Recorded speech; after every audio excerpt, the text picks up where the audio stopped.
What up, this is Rama Screen covering movies, TV, and entertainment, and here's my review of The Art of Self-Defense. Let's rock this. The Art of Self-Defense starts out weirdly funny, and then it becomes twisted and disturbing and dark, but still hilarious. This is probably the closest that Jesse Eisenberg will ever get to being a martial arts star, and I gotta say, it's oddly amusing. Writer-director Riley Stearns has crafted a comedy that appeals to us fans of such films as Napoleon Dynamite and Nacho Libre. Oscar nominee Jesse Eisenberg plays a harmless accountant named Casey who, after getting attacked on the street at night by a raving motorcycle gang, he decides to join a local karate dojo to learn about self-defense. The place is led by egotistical instructor who names himself Sensei, played by Alessandro Nivola, and the other instructor who teaches little kids is Anna, played by Imogen Poots. Casey gains new sense of self-confidence, that is, until he starts attending the mysterious night classes where he discovers Sensei's merciless, brutal, and authoritarian approach that will then shape Casey's journey. Let me just start by saying that this is not the Karate Kid movie. You're not in Kansas anymore. There is no wax on, wax off, crane kick business here, okay? So let's put everything you know away for the moment, because The Art of Self-Defense is essentially a dark comedy. Emphasis on the word dark. And if you see this movie, you might wonder, oh, is this pro-gun or anti-gun? Is this pro-violence or anti-violence?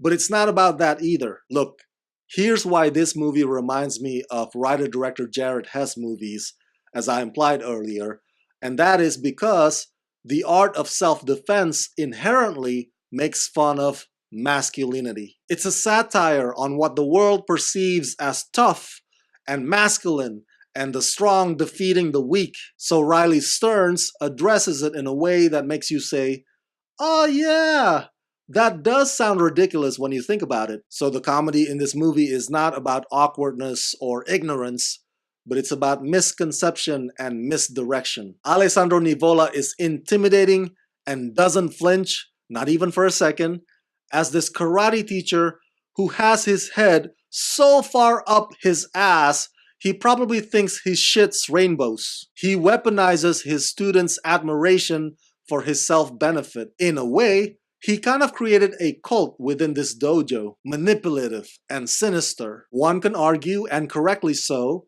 that Imogen Poots' talent is wasted here.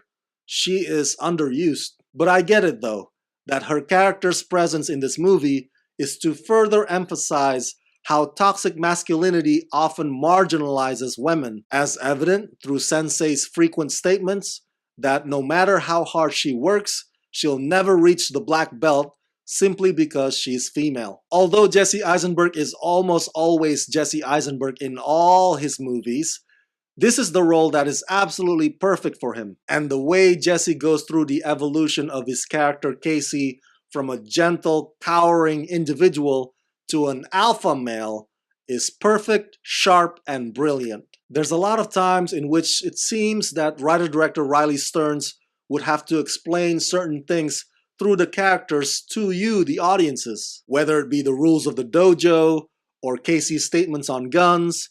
But it's not necessarily because Riley Stearns thinks you're dumb. It actually goes back to what I said earlier, in that when you really think about it, the whole thing does sound ridiculous. This year, it definitely does not get more quirky than The Art of Self-Defense. So that's it. That's my review of The Art of Self-Defense. Share your thoughts in the comment section below, and as always, subscribe to my channel and press that like button and ring that bell so you can get notified whenever I post new videos. Hey, if you like this review and you want me to make more, please contribute monthly to help support this channel at Rama Screen Patreon page.